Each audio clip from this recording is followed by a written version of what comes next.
Real bad news for Hasbro. Hasbro is laying off 1,100 employees. Now, they state market headwinds. I'm surprised, quite frankly, that's the excuse that they're giving. They said that the headwinds we saw through the first 9 months of the year have continued into holiday and are likely to persist into 2024. I mean, a weird time to start laying people off. It's not headwinds though, because what is Hasbro renowned for? Well, they've got the licenses.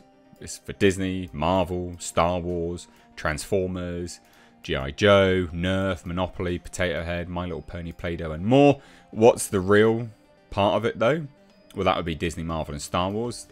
That is brutal. They're not making much money from that anymore. They also released some bizarre gender-neutral Mr. Potato Head and Ms. Monopoly game as well, where women make more money than the men. Like, it's just... Why are you selling this shit? So no wonder Hasbro are going down. So during the holidays, when sales are typically at their best, Hasbro, again, has decided to go, we're going to lay off over 1,000 workers, which is also in addition to 800 cuts from earlier this year. So that's about 20% of its global workforce gone. That's a lot.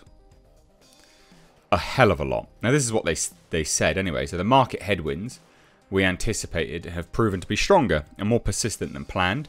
While we're confident in the future of Hasbro, the current environment demands that we do more, even if these choices are some of the hardest we have to make. And that's from CEO Chris Cox in an email to employees. And there is, I mean, the whole email is here. I'll just kind of read it for clarity anyway.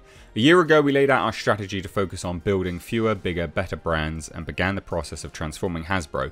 Since then, we've had some important wins like retooling our supply chain, improving our inventory position, lowering costs, and reinvesting over $200 million back into the business while growing shares across many of our categories. But the market headwinds we anticipated have proven to be stronger and more persistent than planned. While we're confident in the future of Hasbro, the current environment demands that we do more, even if these choices are some of the hardest we have to make. Today, we're announcing additional headcount reductions as part of our previously communicated strategic transformation. I love the words that they use. Strategic transformation, trying to make it sound less bad.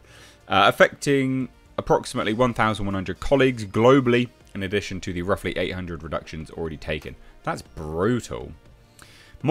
There's more.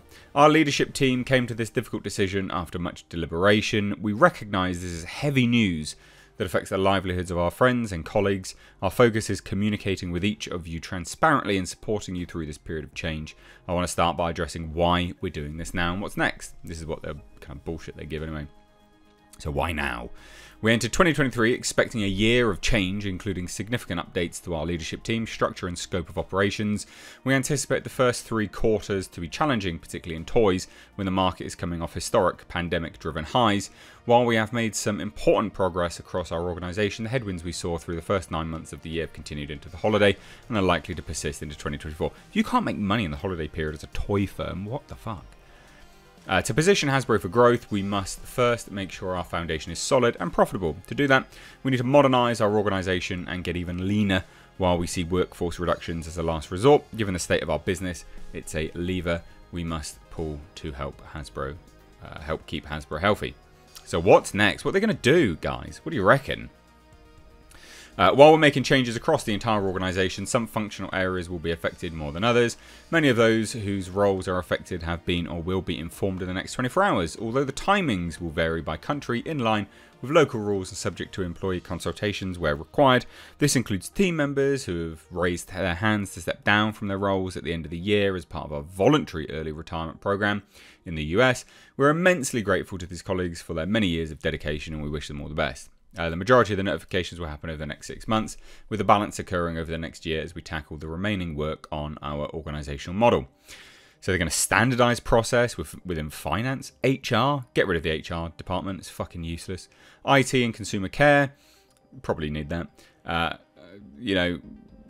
part of our global business enablement project, oh my god.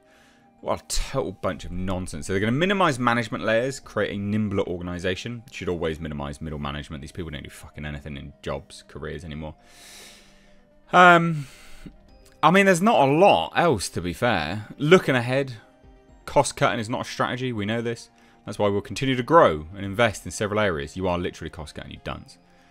We'll also tap into unlocked potential across our business, like our new supply chain efficiency, our direct-to-consumer capabilities. No sugarcoating how hard this is. Sure. But, you know, why is this happening? Well, this, for instance, Ms. Monopoly. What a complete joke. Women earn more than men. Why? I mean, yeah, maybe it is a joke, but it's probably not, let's be honest.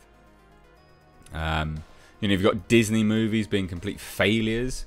If you've got Disney movies being complete failures and those IPs are a joke now, the biggest licensee of those, or licensor of those IPs being Hasbro, I mean, they're not going to be very happy about it, are they? They're not going to be making a substantial amount of money.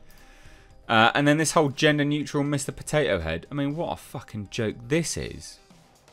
Like, honestly, why would you do it? Like, why would you do this?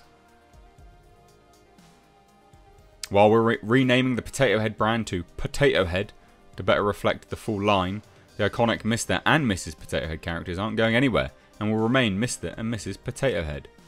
But you've still got, like, non-binary potato. I know it's sad that we're talking about Mr. Potato Head, but this is how pathetic these companies have got. They think wheeling out this nonsense will make people massively happy and go, oh, I've got to buy that. Toy Story's Bo Peep, who drops the dress in favour of an independent woman with a fierce new outlook. I mean, this is the jokey kind of stuff that these companies do. Here you go. Look, what's this? Let me zoom out. Apparently this is massively zoomed in. Oh, look at this. What's this? How bizarre. Just random, isn't it? I mean, what? How strange. So, you know, this... of course you're losing money, because this is what you think is important as a company, to appeal to such a tiny minority. Because that definitely always works for businesses. Massively. Massively. Anyway, there you go. Thought you'd find that funny, like I did. Anyway, let me know what you think down below. Cheers, guys. Take care. Bye-bye now.